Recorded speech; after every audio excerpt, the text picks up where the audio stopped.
the stakeholders of the transport industry, the Ministry of Energy, the Ministry of Transport, and I have the following to say.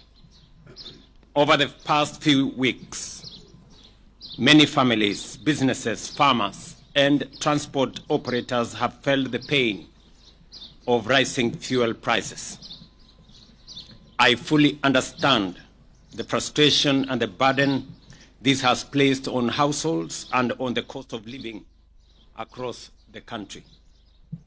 As President, I want to speak to you honestly and directly about why this is happening, what the government is doing, and why we must face this challenge together as one nation.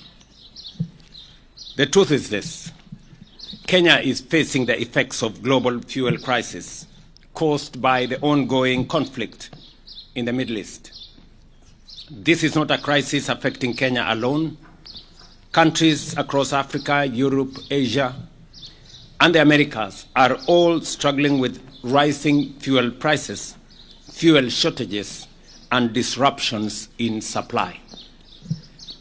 Since the conflict involving Iran escalated on the 28th of February 2026, the Strait of Hormuz, one of the world's most important oil supply routes, through which nearly 1/5 or 20% of global oil passes every day, has experienced major disruption. This has created one of the largest global oil supply shocks in modern history. Within just weeks, global fuel prices rose sharply, with increases and prices increasing by 54% for super petrol, 118% for diesel, and 126.4% for kerosene. These increases directly affect the landed cost of fuel imported into Kenya and ultimately impacted pump prices across the country. The World Bank now projects that global energy prices will rise by 24% in 2026 alone, while the International Energy Agency has warned that global market may remain undersupplied until late 2026 or beyond. Fellow citizens, this is not a Kenyan problem alone. Around the world, governments are introducing emergency measures to manage rising fuel costs, supply disruptions, and pressure on the cost of living.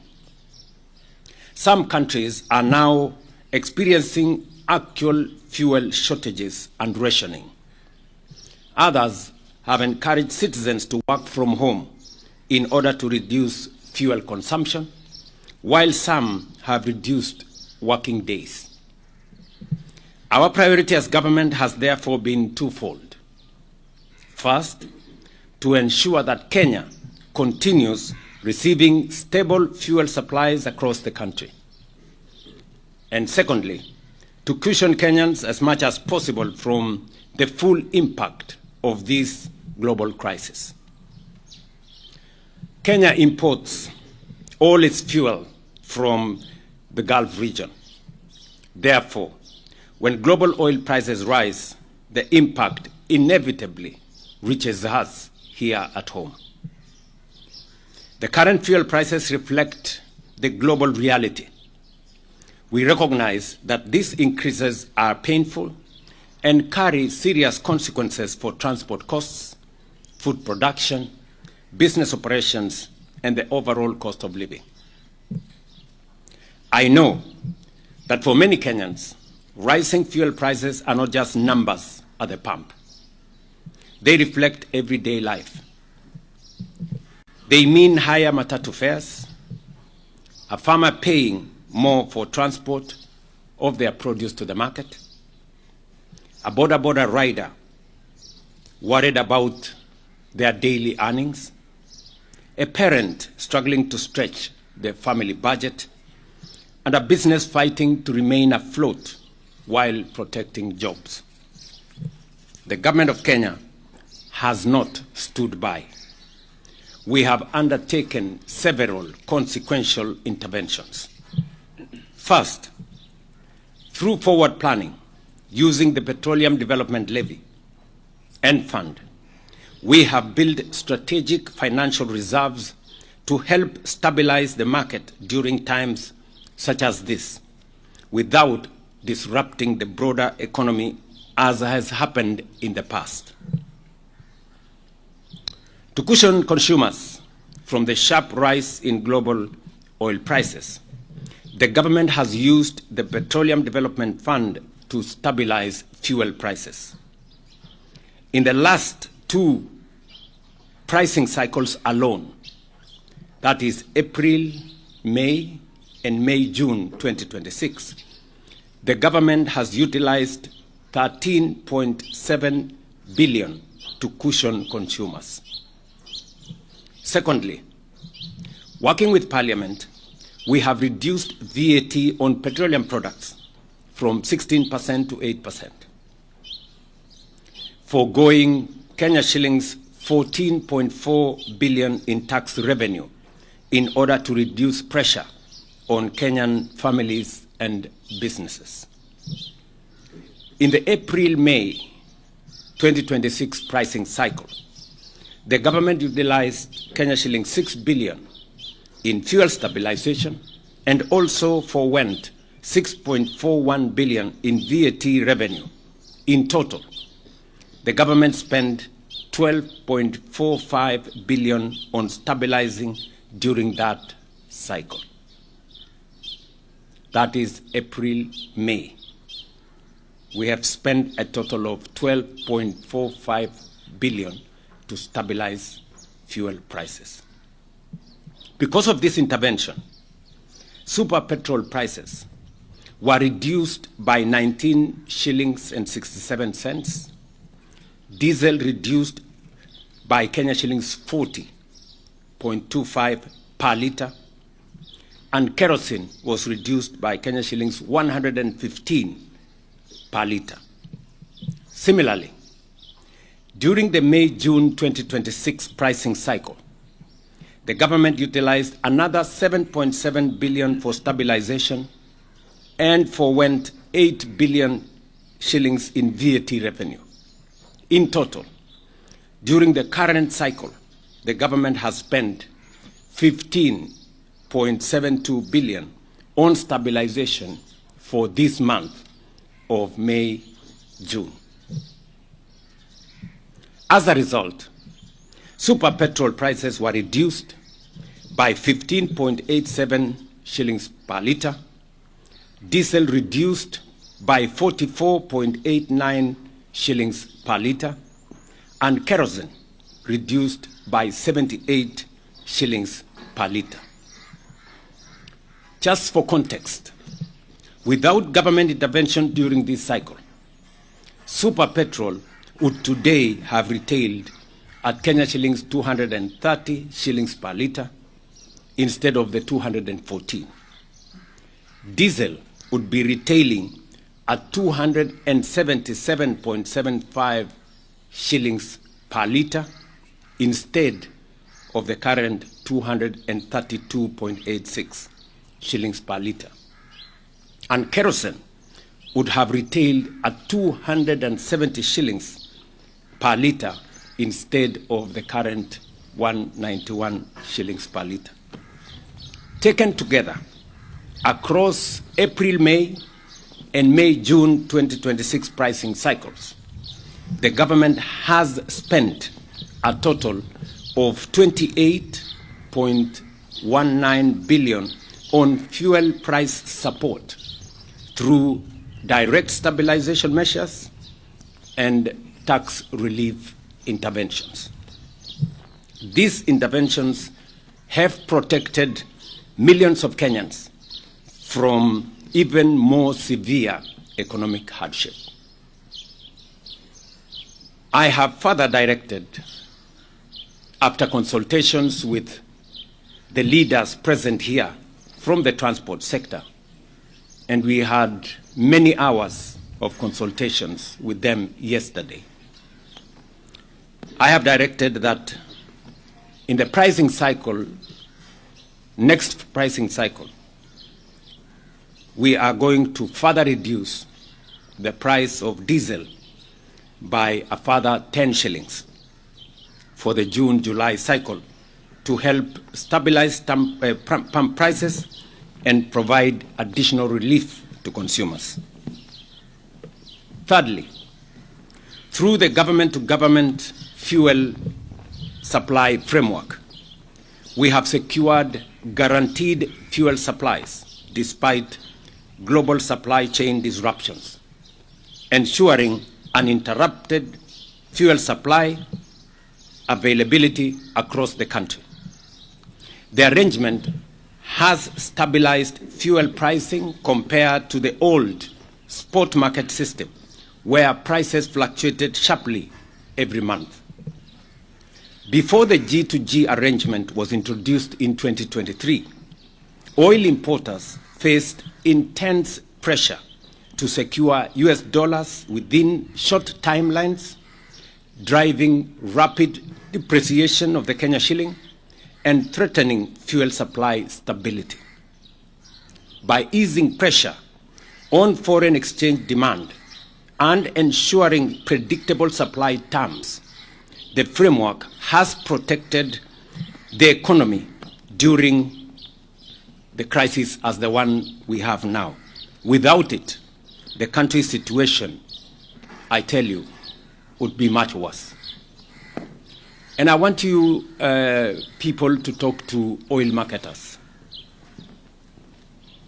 They will explain to you the kind of situation that was there in 2022 when we had a crisis like the one we have. Without a guaranteed supply, without the framework we have built, there would be a major crisis of foreign currency, and there would be a major crisis of supply. The G2G arrangement has guaranteed supply, even when we have disruptions, and has also made it possible for us to pay on terms that does not put pressure on our dollar reserves. I know there are those who are trying to turn this global crisis into politics. People seeking to exploit public pain for political gain, making reckless claims and pretending there are easy options. But leadership requires honesty, not political opportunism or playing populist politics. The reality is that no country can completely escape the global oil shock of this magnitude. Even advanced economies with far greater financial resources than Kenya are facing similar challenges. There are those asking government to remove all taxes and levies on fuel immediately. But we must ask ourselves honestly, if we stop collecting these revenues entirely, what public services shall we stop funding? Do we go back to the spectacle of stalled road projects that had become a hallmark across our country? Do we stop the fertilizer subsidy that is enhancing food security? Do we cut the security budget that helps us secure our borders, combat criminal gangs, and protect citizens? Surely, our hospitals and schools must continue to function, and we must continue to fund them. These are not easy decisions. Leadership requires us to make responsible decisions, not only for today, but also for the long-term stability of our economy and our country. Because we do not know how long this crisis will continue, or whether prices may even rise further in the months ahead, we must act with care, responsibility, and sustainability in our mind. Fellow citizens, every nation facing this crisis is being forced to make sacrifices. Kenya too is making sacrifices, but they must be fair, responsible, and sustainable. Our responsibility as government is to solve today's problem without creating a bigger problem tomorrow. Our duty is to protect Kenyan families today while ensuring long-term stability of our economy. That is why government continues to review every possible measure to reduce pressure on citizens while safeguarding the economic stability of our country. We are engaging stakeholders across the transport sector, agriculture, industry, and business community to develop practical interventions aimed at reducing the impact on livelihoods and economic activity. This crisis is also a reminder that Kenya must never remain permanently vulnerable to external oil shocks and conflicts happening thousands of kilometers away from our borders. Therefore, the Government of Kenya, working together with our East African partner states and the private sector, is determined to bring into production our oil reserves and resources in Turkana and across the East African region, alongside the development of a regional refinery to reduce our vulnerability to disruptions beyond our control. And that is why I have, in the last 6 months, engaged my colleagues in the East African region to bring all our efforts together so that we can use the resources that we have in our region to industrialize our region, but also to build the necessary resilience by having our own refinery in this region. That is work in progress, and I will be briefing the country as we move along. Equally, we are accelerating investments in renewable energy, electric mobility, modern public transport, and energy security infrastructure so that future generations of Kenyans are less exposed to global fuel instability. We must embrace electric vehicles as a first step, and the government has already ordered 3,000 electric vehicles through the Ministry of Interior for use by our security and administration officials. I am also making a declaration that the first 100,000 electric vehicles to be imported into Kenya, whether for public service or private use, will be duty-free, even as we continue to work with private sector for investors in the electric vehicle manufacturing to establish production facilities in Kenya. This is not only about overcoming the current crisis, but also about building a more self-reliant, resilient, and economically secure Kenya for generations ahead. I, however, wish to assure the country that there is no fuel shortage in Kenya.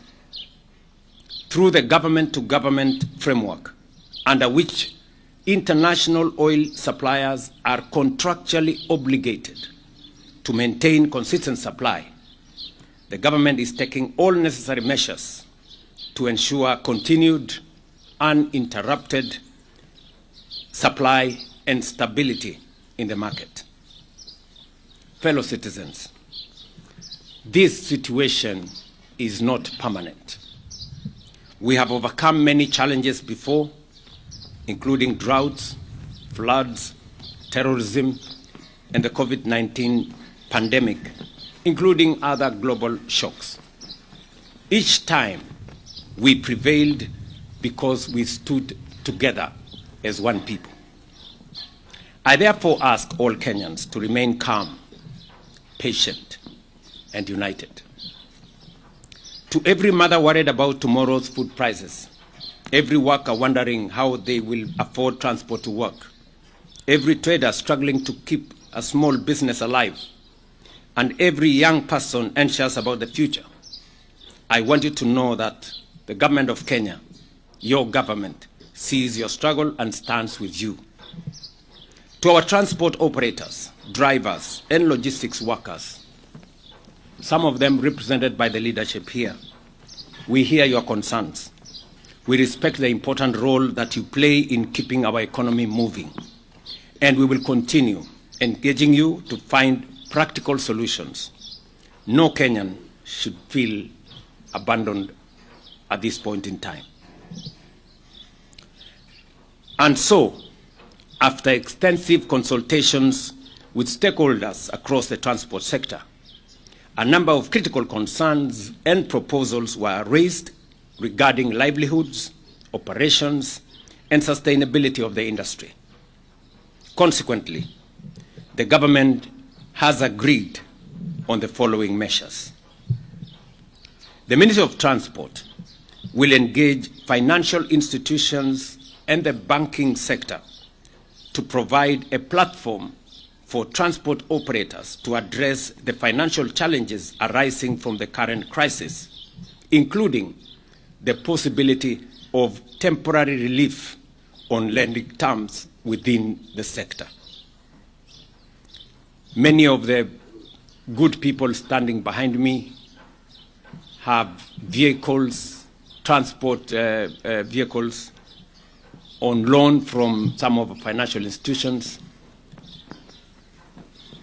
The government of Kenya, through the ministry, is going to engage those financial institutions so that we can seek some relief for our transport sector as we all face the crisis ahead of us. Number two, the Ministry of Transport will work together with Insurance Regulatory Authority to engage stakeholders and address concerns relating to insurance claims affecting public transport operators. There is a big issue about transport operators, despite having insurance covers for their vehicles and passengers, end up paying bills when accidents occur and insurance companies go scot-free. This is a concern we must address so that an insurance cover has to mean something when it is paid for by our transporters. I have further directed that an immediate review of both the Insurance Act and the Auctioneers Act be undertaken to conclude within the next 3 months in order to establish a more responsive and fair framework for players within the sector. The Ministry of Transport, through the National Transport and Safety Authority, will engage transport network companies and drivers operating under the digital taxi platforms with a view to immediately implementing regulations on a minimum taxi fare and resolving the long-running disputes affecting the ride-hailing sector. The people in that space sometimes work for 16 hours to be able to make ends meet. There is need for urgent regulations that have already been developed, and I have instructed the ministry to work with the stakeholders to make sure that those regulations are implemented so that we can streamline the whole digital taxi platform.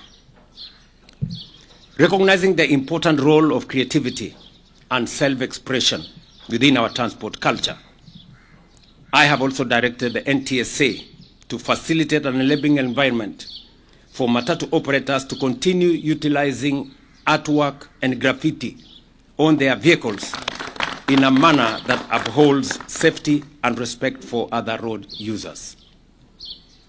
The industry is telling me that they have been told they must remove all graffiti from their Matatus. And I'm asking myself why.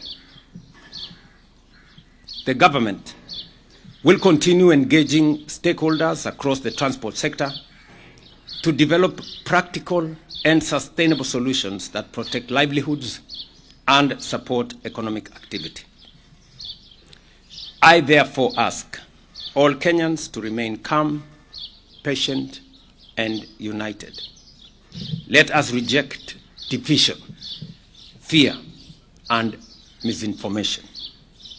While every citizen has a right to express their concerns, collectively, we must reject hooliganism and all forms of violence that lead to the loss of lives, property, disrupting livelihoods, and undermining our economy. Let us use fuel responsibly, support one another, and protect our economy during this period. We will continue keeping the nation informed and doing everything possible to protect Kenyan families, businesses, and jobs. We must confront this challenge in the same spirit of unity, resilience, and national resolve that has carried Kenya through difficult moments before. Ladies and gentlemen, I know together, united, we shall overcome. May God bless you, and may God bless the Republic of Kenya. Asanteni sana. Naamini taarifa hiyo niliyotoa kwa niaba ya serikali baada ya mazungumzo na hawa viongozi wa sekta yetu ya uchukuzi ama transport. Tumefanya mkutano jana jioni wa muda, na tumekubaliana ya kwamba mahali tulipo leo kama taifa ni sote sisi tuungane, tushirikiane na tufanye yale ambayo yatasaidia kuhakikisha kwamba biashara zetu zinaendelea, maisha ya Wakenya inazidi kuendelea mbele pasipo na matatizo yale yalipo, lakini kwa pamoja tukiungana tunaweza kukabiliana na matatizo haya. Nimewashukuru viongozi hawa kwa kushirikiana na serikali na kufanya kazi pamoja na sisi kutafuta suluhisho ya yale mambo ambayo yako katika wakati huu, hasa kwa sababu ya matatizo ya bei ya mafuta kupanda kwa sababu ya vita zilizoko sehemu zingine. Na nimewashukuru hawa viongozi kwa kujitolea na kuungana pamoja na sisi kutafuta haya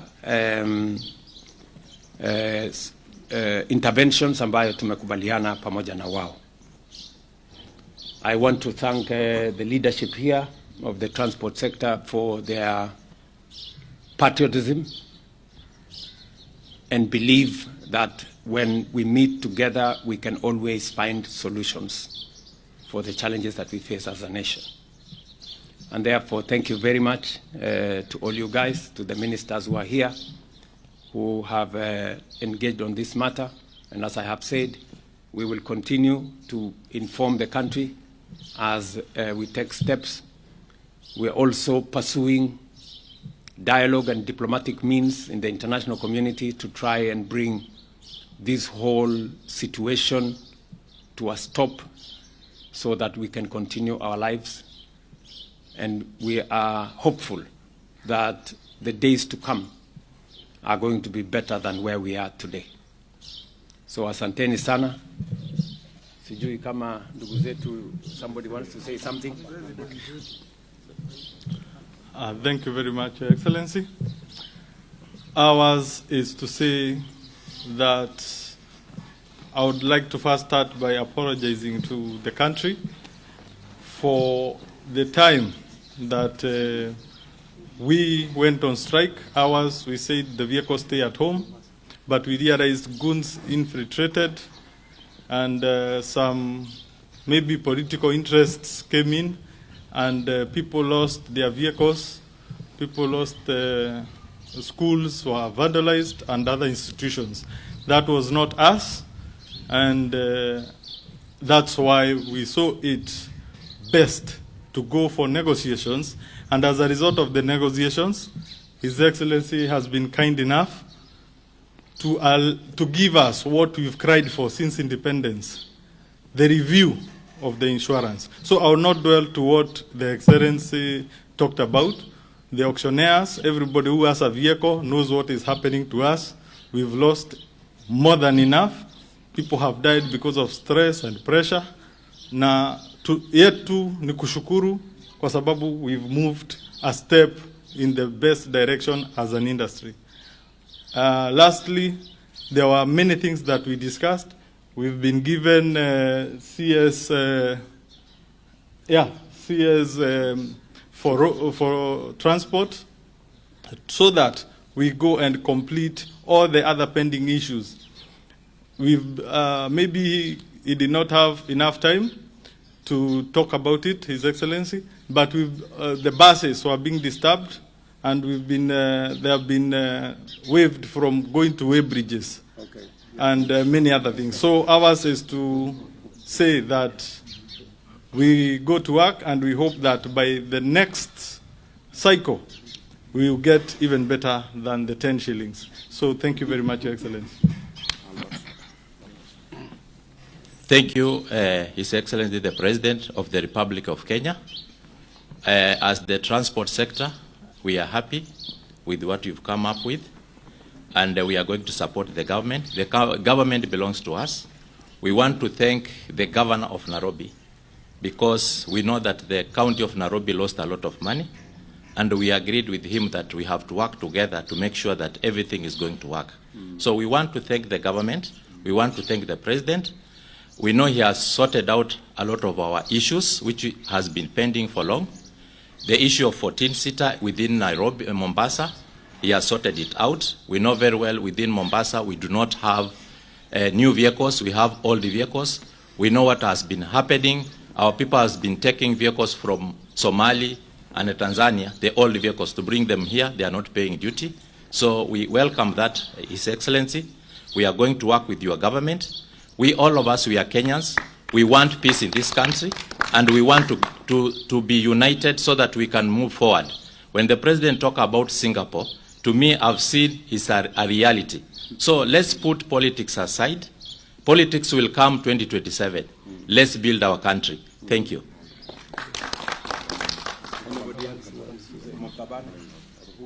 Okay, sorry. We want to say something. We've called off the strike. We had suspended the strike, but we've called it off. So we will not have strike next week. We are going to work. Thank you. Your Excellency, ours is to say thank you. My name is Edwin Smukabana, Chairman of Federation of Public Transport. Mine today is very little, is to announce to all our members, especially our investors and drivers and conductors, that after these good deliberations we have had with His Excellency, we are saying that the strike that we had suspended has been called off fully, and we are hoping that this will take immediate effect. Everybody to return the vehicles on the road, and for the entire country to understand that I think there is an economy here to save, and we are all looking forward to His Excellency to ensure that he drives the agenda of public transport. We have been promised a lot of things, including the electric motor vehicle. Your Excellency, I was on the task force for electric motor vehicle, and we came up with very many resolutions. It is very good that today you have spoken to it. We further would like to thank you very much on your statement on auctioneering and insurance. This is fantastic for us. That is all I would like to say today. For wananchi, please bear with us. I think the economy comes first. Thank you very much. Okay, thank you. Okay, gentlemen, asanteni sana. Yeah. So ile tulikubaliana